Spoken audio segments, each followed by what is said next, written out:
हल्का हल्का सर्द मौसम है। रिया के घर के आंगन में हल्की सजावट हो रही थी और उसके आज हल्दी की रस्म चल रही थी। तभी दो पड़ोसन उसके घर आती हैं। अरे शांति, आ जा जरा, कहाँ चली गई? देख, हम सारे गद्दे और रजाई लेकर आ गए हैं। अंदर से शांति आती है। अरे तुम लोगों ने तो सच में कमाल कर दिया, वरना मुझे तो समझ नहीं आ रहा था कि मैं क्या करूंगी। मेरी तो आधे से ज्यादा समस्या ही हल कर दी तुमने। सर्दी में इतने कपड़े थे, अब सारे मेहमान आराम से अच्छे से सो पाएंगे। अरे इसमें भला परेशानी वाली और समस्या वाली क्या बात है? चिंता मत करो, हम हैं ना तुम्हारे साथ। वैसे भी हमारा पूरा गांव एक परिवार की तरह ही है। तुम्हारे घर में शादी है तो समझो हमारे घर में शादी है। चलो अब सभी खड़े होकर बातें करते रहोगे कि रिया बिटिया को जाकर हल्दी भी लगाएंगे। देखो सारी बहुओं ने तो उसे हल्दी लगा भी दी। आज पड़ोस की सभी बहुएं रिया को हल्दी लगा रही थी और उसे मुबारकबाद दे रही थी। देखो तो हमारी प्यारी रिया कितनी अच्छी लग रही है। अब तो हमारी गुड़िया रानी बड़ी हो गई। बिल्कुल, अब तो हमारी रिया अपने सैया के घर जाएगी और हम सबको भूल जाएगी। हाँ बिल्कुल, ससुराल जाने के बाद तो सैया से मिलने के बाद कहाँ किसी को अपने मायके की याद आती है। और फिर रिया के होने वाले पति तो हैं ही एकदम रोमांटिक और डैशिंग। सभी रिया को छेड़ रहे थे, जिसके बाद रिया को शर्म आती है और वो शर्माते हुए कहती है, अरे भाभी, आप सभी बस कीजिए। क्या आप हर बात पर मुझे छेड़ती ही रहती हैं? अरे आप लोगों की बराबरी कोई नहीं कर सकता। ऐसा भी कभी हो सकता है भला कि मैं अपने ससुराल वालों के आगे आप सबको भूल जाऊं? इतना प्यारा गांव कहीं नहीं होगा और इतने प्यारे गांव वाले भी कहीं नहीं होंगे। उसके बाद सभी डांस करते हैं और हंसी खुशी शादी के फंक्शन को सेलिब्रेट करते हैं। शादी भले ही एक परिवार में थी, लेकिन उस शादी में पूरा गांव इकट्ठा था। सभी गांव वाले शादी की तैयारी में अच्छे से लगे हुए थे। शांति के घर में बहुत से मेहमान आए थे और बाहर आंगन में भी तिरपाल लगाकर सभी के लिए गद्दे बिछा दिए गए थे और सब मेहमान वहां सो रहे थे घर के अंदर। ओह मम्मी जी, आज तो बहुत ही ज्यादा कड़ाके की ठंड है। शुक्र है आंटी ने हमें गद्दे और हीटर दे दिए, जिसकी वजह से मेहमानों को सोने में परेशानी नहीं हो रही। हाँ, यहाँ घर के अंदर कमरे में ही हमें इतनी ठंड लग रही है, लेकिन बाहर सभी को अच्छे से रजाई और सब मिल गया है, तो अब परेशानी होने वाली बात नहीं है। अच्छे से बस ये शादी भी जल्दी निपट जाए। शादी का दिन आता है और गांव की एक छोटी सी वाटिका में ही शादी होनी थी, जहां पर बारात आती है। आस पड़ोस के सभी लोग शादी की अच्छी से तैयारी कर रहे थे। क्यों पायल, सब ठीक से हो गया ना? कुछ कमी तो नहीं रह गई? नहीं पलक, सब कुछ बहुत अच्छे से हो गया और ये इन सब चीजों का श्रेय आप सभी को जाता है। तुम सभी ने मिलकर रिया को इतनी सुंदर तरीके से तैयार किया है, वो दुल्हन के जोड़े में एकदम परी लग रही है। अरे ये तो हमारा फर्ज था, रिया हमारी भी तो छोटी बहन जैसी है। वहीं दूसरी तरफ सभी गांव वालों ने रिया की शादी के लिए ससुराल ले जाने के लिए अलग अलग तरह का सामान दिया था। विमला, सरला, शीला और सुनीता, ये सब क्या चल रहा है? तुम सबको इतना सामान लाने की क्या जरूरत थी? डबल बेड, वॉशिंग मशीन, अलमारी, इतने सारे कपड़े। रिया के ससुराल वालों ने दहेज लेने से पूरी तरह मना कर दिया था। हाय और अब्बा, तुम इसको दहेज का नाम कैसे दे सकते हो? हमने रिया बिटिया को कोई दहेज नहीं दिया। एक परिवार वाले जब अपनी बेटी को बड़े प्यार से उसके लिए सामान देते हैं तो बस ये उसके लिए एक छोटा सा तोहफा ही है। हाँ बिल्कुल, रिया भी हमारी बेटी ही है, इसीलिए तुम्हें इतना सब सोचने की जरूरत नहीं है। लेकिन मैं इतना सारा सामान नहीं ले सकती। ओहो, ये तो तुम सीधे हाथ पैर मान जाओ, वरना देख लेना, हमसे बुरा कोई नहीं होगा। मेरी बेटी की शादी में भी तो तुमने कितना कुछ किया था। ये तो हम सभी गांव वालों का आपस में प्रेम है, इसीलिए चलो शादी पर ध्यान देते हैं, इन सब बातों को छोड़ते हैं। इस तरह धूमधाम से रिया की शादी हो जाती है और वो अपने ससुराल विदा हो जाती है। अगले दिन सुबह पायल और नेहा दोनों मिलकर अपनी एक पड़ोसन सविता के पास गर्मा गर्म खाना लेकर जाती हैं। सविता एक बहुत ही बूढ़ी महिला है जो अपनी झोपड़ी में अकेले रहती है। अरे मेरी दोनों बच्ची तुम आ गई। जी बिल्कुल अम्मा, हमें तो आना ही था, हम भला आपको अकेला कैसे छोड़ सकते हैं। हाँ अम्मा, आज तो बहुत सर्दी हो रही है और आपके घर में भी कुछ ज्यादा ही सर्दी है। आप कहें तो हम आपके लिए आग जला दें? जला दो बिटिया, वैसे भी इन बूढ़ी हड्डियों में इतनी जान नहीं है। नेहा चूल्हे पर आग जलाती है। वहीं दूसरी तरफ पायल थाली में दोनों का लाया हुआ खाना परोस कर सविता को देती है। देखो अम्मा, हम आपके लिए पसंदीदा खीर भी लेकर आए हैं आपकी, आपको खाकर बहुत अच्छा लगेगा। मुझे तो खीर बहुत ही ज्यादा पसंद है और मैं भी आपके लिए गाजर का हलवा लेकर आई हूँ। अरे वाह, तुम दोनों ने तो कमाल कर दिया। ये दोनों तो मुझे कुछ ज्यादा ही पसंद है। चलो अब जल्दी से मुझे खाना दे दो, बड़ी जोर की भूख लगी है। उसके बाद सविता बड़े मजे से खाना शुरू करती है। वहीं घर में चूल्हे में आग भी जला दी थी, जिसकी वजह से अब थोड़ी राहत मिल रही थी।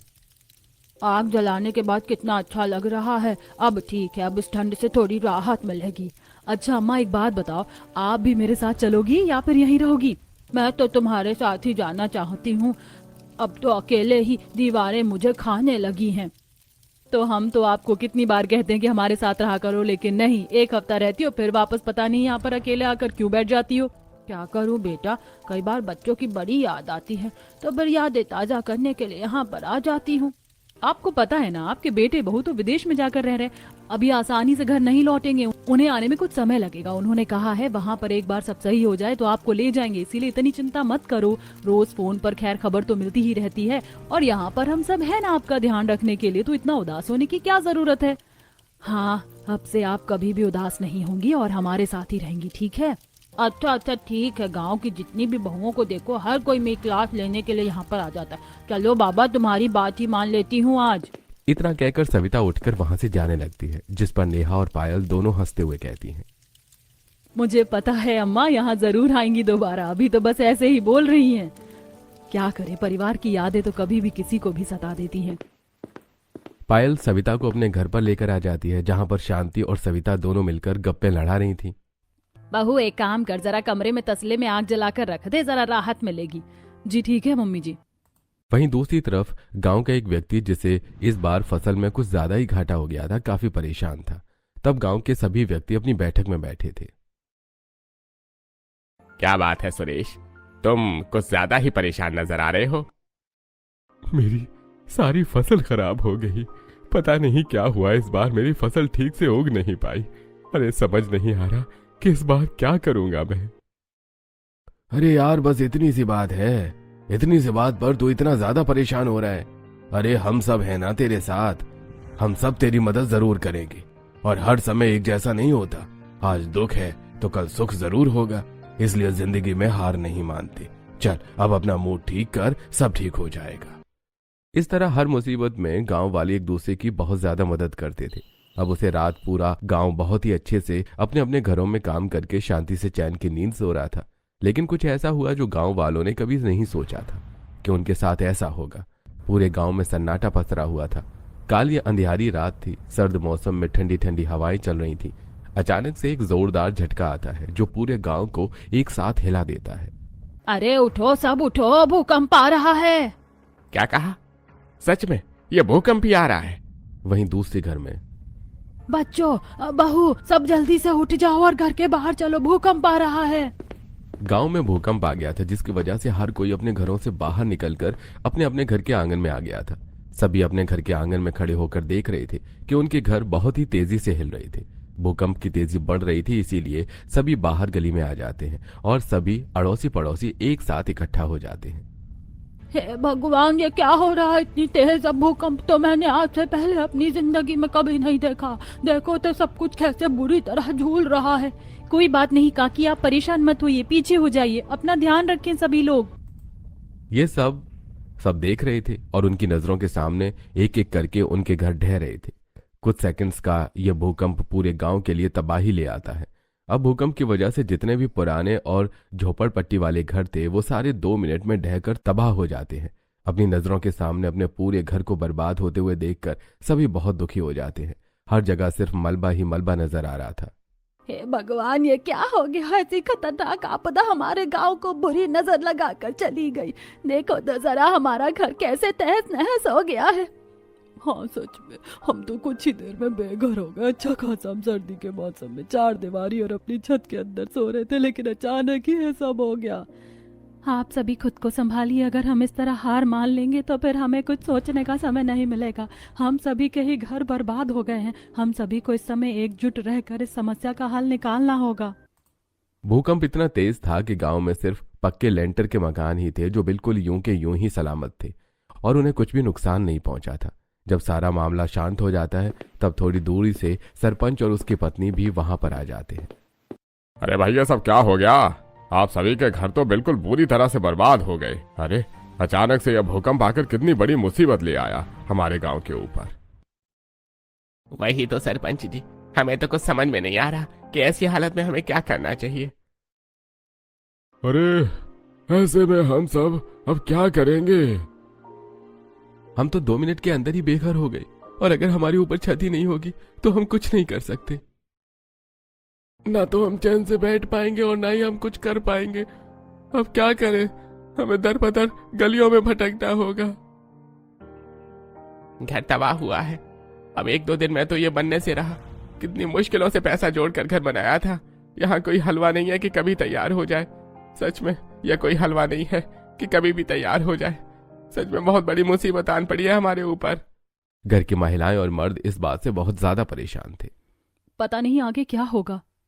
सभी की बातें सुनकर और सभी को परेशान देखकर सरपंच सभी से कहते हैं, देखिए, इस तरह सर्दी के मौसम में महिलाओं और बच्चों का बाहर रुकना तो बिल्कुल भी ठीक नहीं है।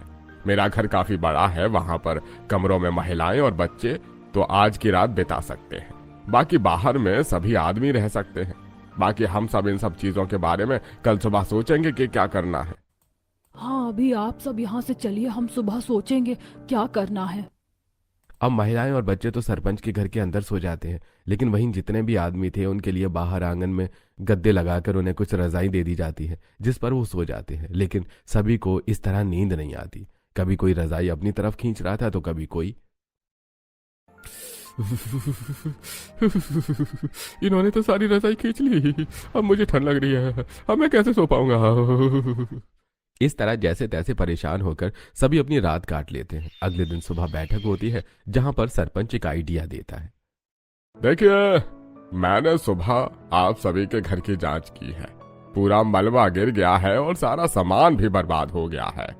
मैं जानता हूं आप सभी को बहुत भारी नुकसान हुआ है, लेकिन आप सब अब चिंता मत कीजिए। हम आपके लिए कुछ जरूर करेंगे।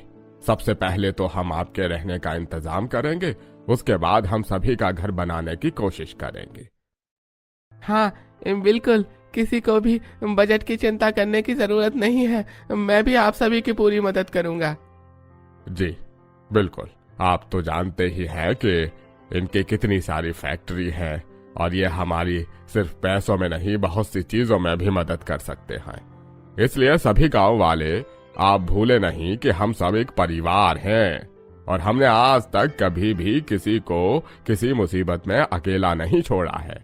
इसीलिए किसी को भी घबराने की जरूरत नहीं है। इस मुसीबत का सामना भी हम सब मिलजुल कर कर लेंगे। शुक्रिया सरपंच जी, आपने हमारी परेशानी को समझा और हम सबको इस मुसीबत के समय में आप हौसला दे रहे हैं। यह बहुत बड़ी बात है। इसके बाद गांव में एक बहुत बड़ी चौपाल थी जहां पर चारों तरफ पिलर से और वो ओपन थी। वो बहुत बड़ा हॉल था जिसे गांव में बैठक के लिए या किसी भी फंक्शन या शादी के प्रोग्राम के लिए इस्तेमाल किया जाता था। वो स्पेशल गांव वालों के लिए ही बनी हुई थी, जो अक्सर किसी भी गांव में होती है। अब सभी गांव वाले वहां पर चले जाते हैं। देखिए, हम आज यहाँ पर बहुत सारे गद्दे लगाकर सभी के रहने का इंतजाम करवा देते हैं। सीधे हाथ की तरफ जो हॉल है वहां पर सभी लेडीज और बच्चों का रहने का होगा और उल्टे हाथ की तरफ सभी आदमी सोएंगे।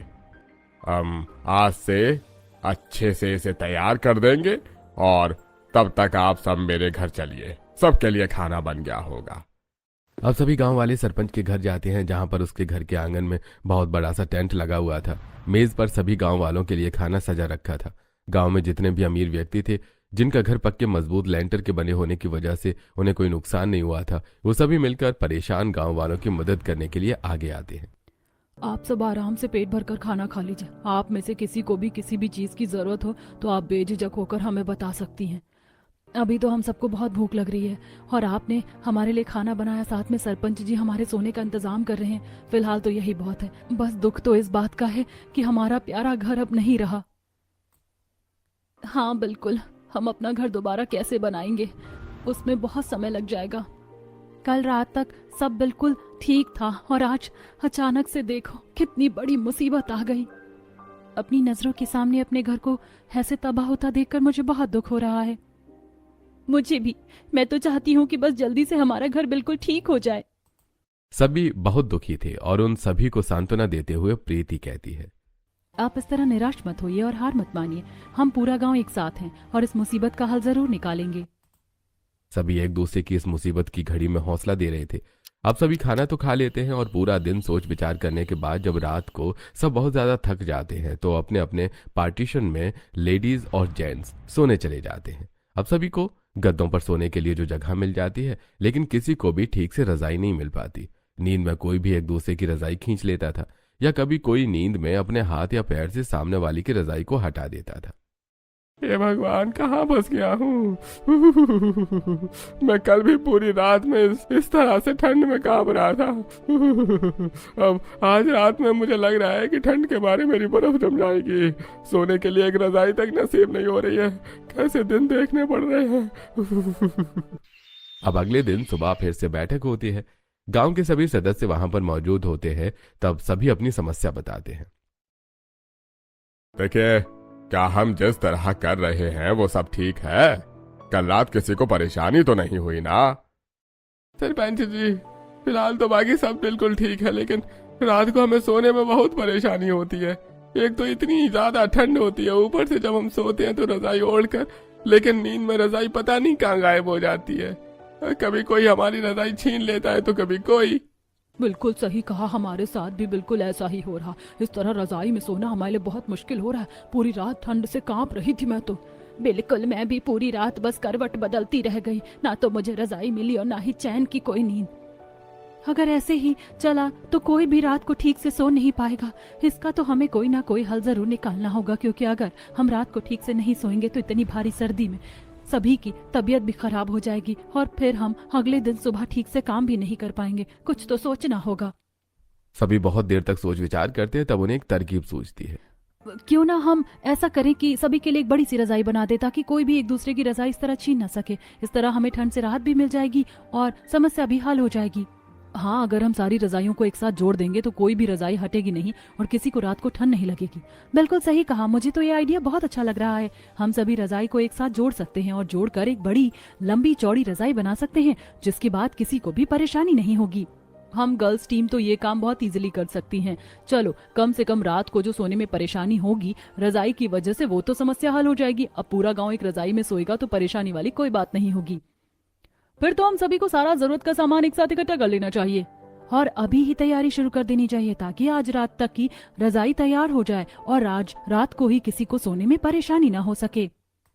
इस तरह सारी गर्ल्स टीम इकट्ठा होने के बाद सभी रजाइयों को एक साथ लेकर आती हैं और उसके बाद उन्हें खोलकर बड़ी बड़ी चादरों और साड़ी की मदद से उन्हें एक साथ करके जोड़ देती हैं। और सभी रजाइयों को एक साथ जोड़ने के बाद बातें करते हुए सभी रजाई को जोड़ रही हैं और साड़ी का कवर भी कर रही हैं। अगर हम सभी ऐसे ही मिलजुल कर काम करते रहे तो ये काम जल्दी ही खत्म हो जाएगा। वैसे भी हमें 2 रजाई बनानी होंगी, एक गर्ल्स डिपार्टमेंट के लिए और एक बॉयज डिपार्टमेंट के लिए। सभी महिलाएं बहुत ज्यादा मेहनत कर रही थी और वो कुछ समय बाद सारी रजाइयों को मिलाकर एक बड़ी सी रजाई बना देती हैं। ये तो एकदम परफेक्ट बन गई। इसके बाद हमें कोई भी परेशानी नहीं होगी। हाँ, अब सभी को सोने में बिल्कुल आसानी होगी। अब हमें एक रजाई और तैयार करनी है, तो एक रजाई गर्ल्स डिपार्टमेंट के पास चली जाएगी और एक दूसरी बड़ी रजाई मैन डिपार्टमेंट के पास चली जाएगी। इस तरह बहुत कड़ी मेहनत के बाद एक बड़ी सी रजाई तैयार हो जाती है और रात को सभी महिलाएं वहां चौपड़ के बाहर वाले आंगन में बड़ा सा चूल्हा बनाकर और बड़े बड़े बर्तन रखकर सभी के लिए खाना बना रही थी।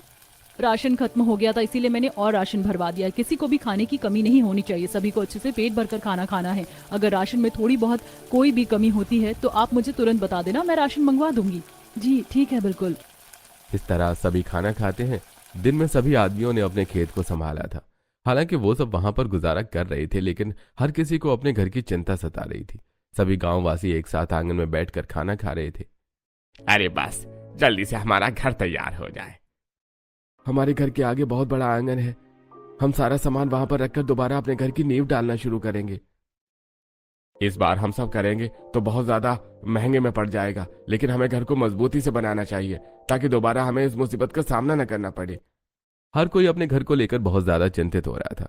अब खाना खाने के बाद जब रात को सभी सोने जाते हैं तो पूरा गांव एक बड़ी सी रजाई में ही सो रहा था। कड़ाकेदार ठंड में पूरा गांव एक रजाई में सो रहा था। अब किसी को भी रात को परेशानी नहीं हो रही थी और इस बार उनके ऊपर से रजाई भी नहीं हट रही थी। अरे, आज तो रजाई में लेटकर मजा आ रहा है। आज किसी ने भी इतनी देर से मेरे ऊपर से रजाई नहीं हटाई। अरे बिल्कुल सही कहा, मुझे तो आज ठीक लग रहा है, वरना तो कल पूरी तरह कांप रहा था। हाँ, ऐसे में सोने में काफी गर्माहट का भी एहसास हो रहा है और अब परेशानी भी नहीं हो रही है। इतनी बड़ी रजाई तो कोई भी नींद में उतार कर ना तो हमसे छीन पाएगा और ना ही दूर फेंक पाएगा। अच्छा है हमारी पत्नियों ने मिलकर ये तरकीब निकाली और हमें अब ठंड से राहत मिल पाएगी। वहीं दूसरी तरफ गर्ल्स डिपार्टमेंट में भी यही हाल था। सभी महिलाएं एक बड़ी सी रजाई में मिलजुल कर लेटी हुई थी। वैसे सच में कमाल कर दिया सीमा बहू ने तो इतना अच्छा आइडिया देकर। ऐसी एक बड़ी सी रजाई बनाने के बाद उसमें सोकर बहुत अच्छा लग रहा है। आज लगता है रात को हमें ज्यादा परेशानी नहीं होगी। नहीं आंटी जी, बिल्कुल भी नहीं होगी। आज लगता है रात को हम सब आराम से घोड़े बेचकर सोने वाले हैं। इस तरह रजाई की समस्या भी हल हो जाती है। अब पूरा गांव एक बड़ी सी रजाई में एक साथ सो रहा था। इतनी बड़ी मुसीबत के समय भी गांव वाले हार नहीं मानते और इसी मुसीबत से लड़ने के लिए वो हर रोज कोई ना कोई तरकीब लगा रहे थे। तब सरपंच एक दिन ऐलान करते हैं, देखिए, आप सभी के लिए सोने की और खाने की तो व्यवस्था अच्छे से हो गई है। अब चाहे घर बनाने में थोड़ा अधिक समय क्यों ना लगे, लेकिन इस बार हम अच्छे वाले मजबूत लेंटर वाले घर बना रहे हैं। देखिए, आप सभी के घर के आगे पहले बहुत बड़े बड़े आंगन थे। इस बार ज्यादा मंजिला मकान बनाने की जरूरत नहीं है। एक मंजिल मकान बनेंगे, लेकिन मजबूती के साथ बनेंगे। अरे सरपंच जी, आपने बिल्कुल सही कहा। वैसे भी मेरी खुद की कंस्ट्रक्शन फैक्ट्री और कंपनी है। मैं आप सभी को अच्छा मटेरियल वाला सामान सस्ते में लाने की मदद करूंगा। साथ में हमारे गांव में जितने भी मिस्त्री हैं उन्हें अच्छे से काम आता है। उन्हें सभी को इस काम में मदद करनी होगी। उन सभी के साथ हम सब अपना अपना घर बनाने के लिए खूब मेहनत करेंगे और मदद भी करेंगे, ताकि हमारा घर जल्दी से जल्दी बनकर तैयार हो सके। बिल्कुल, अरे भगवान की दया से हम सभी ये काम जल्दी ही पूरा कर लेंगे। अब सभी गांव वालों ने अपना एक छोटा सा एक मंजिल का लेंटर का पक्का मकान बनाने के बारे में निर्णय ले लिया था। उसी दिन से सभी गांव वाले मेहनत करना शुरू कर देते हैं। वो दिन में गांव का बाकी काम भी संभालते थे और साथ में अपने घर को बनाने के काम में भी पूरा हाथ बटाते थे। रात को सभी गांव वाले एक साथ बड़ी सी रजाई में सोते थे। गांव में अलग अलग काबिल मिस्त्री घर बनाना शुरू करते हैं, जिसमें परिवार वाले भी अपना घर बनाने में पूरा योगदान देते हैं। दिन गुजर रहे थे। फिर एक दिन, आपका मकान तो बहुत अच्छा बन रहा है। आपका मकान भी जल्दी ही तैयार होने वाला है। आपका अगर जल्दी बन गया तो बाकी मकान बनाने में उन्हें मदद मिल जाएगी। जी बिल्कुल, चिंता मत कीजिए, हम सब की मदद जरूर करेंगे। हम सब एक दूसरे का घर बनाने में और सारा काम करने में एक दूसरे की मदद करेंगे। हाँ बिल्कुल, मेरे घर का भी काम खत्म होने वाला है। उसके बाद मैं बाकी सभी के घर का काम जल्दी करवाने में मदद करूंगा। इस तरह सभी गांव वाले एक दूसरे की ताकत बनकर एक दूसरे की मदद करने की कोशिश कर रहे थे। धीरे धीरे सभी का एक एक मंजिला मकान बनकर तैयार हो जाता है। मुझे तो यकीन ही नहीं हो रहा कि हमारा सबका घर बनकर तैयार होने वाला है। विश्वास तो मुझे भी नहीं हो रहा। ये हम सभी गांव वालों की मेहनत और लगन का कमाल है। जहां एक तरफ सभी गांव वालों के घर अब बनकर धीरे धीरे तैयार होने ही वाले थे, वहीं दूसरी तरफ सभी गांव वाले जब रात को एक साथ एक ही रजाई में सोते हैं तो वैसे जब हम सभी का मकान बनकर तैयार हो जाएगा और हम सब अपने अपने घर में जाकर रहने लगेंगे, तब मुझे ये दिन भी बड़े याद आएंगे कि हम सब ने इस तरह एक साथ मिलकर किस तरह कष्टों के दिन गुजारे हैं। हाँ, और वैसे ये भी बहुत बड़ी यादगार के रूप में याद किया जाएगा कि हम सभी ने मिलकर ऐसे में एक बहुत बड़ी रजाई बनाई थी जिसमें पूरा गांव एक साथ मिलकर सोता था। वैसे ये बात तो तुमने बिल्कुल ठीक कही। आज से पहले ऐसा कभी नहीं हुआ होगा और ये भी एक अलग ही नई तरह की कारस्तानी है। जब हम सभी अपने घर में चले जाएंगे तब हम इस रजाई का क्या करेंगे? इसे याद के रूप में रखेंगे। मेरे हिसाब से तो रखना चाहिए। कल को वो कोई भी फंक्शन होगा तो हम इसे इस्तेमाल तो कर सकते हैं कम से कम। तुम सब भी ना, पता नहीं रात को कैसी बातें लेकर बैठ गई हो। इस रजाई का क्या करेंगे क्या नहीं वो तो हम बाद में देख लेंगे। अभी तुम सब सो जाओ। सुबह उठकर सभी को फिर घर बनाने के लिए काम भी करना पड़ता है। खूब सारी बात करने के बाद सभी सो जाते हैं। इतनी बड़ी रजाई में सभी गांव वालों ने साथ मिलकर ठंड में सोना शुरू किया था। गांव वाले बहुत मेहनत करते हैं और जब आखिरकार उन सभी का अपना खुद का घर बन जाता है तब सभी अपने अपने घर में शिफ्ट हो जाते हैं। सरपंच की मीटिंग में सभी बहुत खुश थे। तो सभी गांव वालों, आखिरकार वो दिन आ गया है जब आप सभी की मेहनत रंग ले आई। एक बार फिर से हम सभी गांव वालों ने मिलकर यह साबित कर दिया है कि इस गांव में प्रेम और एकता सबसे ज्यादा है। हमारे गांव में चाहे कितनी बड़ी मुसीबत क्यों ना आ जाए, लेकिन वो मुसीबत हम सभी का हौसला नहीं तोड़ सकती। इससे यह साबित होता है कि अगर हम सब मिलजुल कर काम करेंगे तो हम किसी भी मुसीबत का सामना कर सकते हैं। इसी बात की खुशी में आज हम सभी रात को गांव वाले जश्न करेंगे। इस तरह सभी गांव वाले बहुत खुश हो रहे थे और उन्होंने मुसीबत के समय में एक बड़ी सी रजाई में सोकर अपने दिन गुजारे। लेकिन कुछ समय बाद जब सब ठीक हो गया तब सभी अपने अपने घरों में शिफ्ट हो गए और फिर आगे उन्होंने खुशहाल जीवन व्यतीत किया।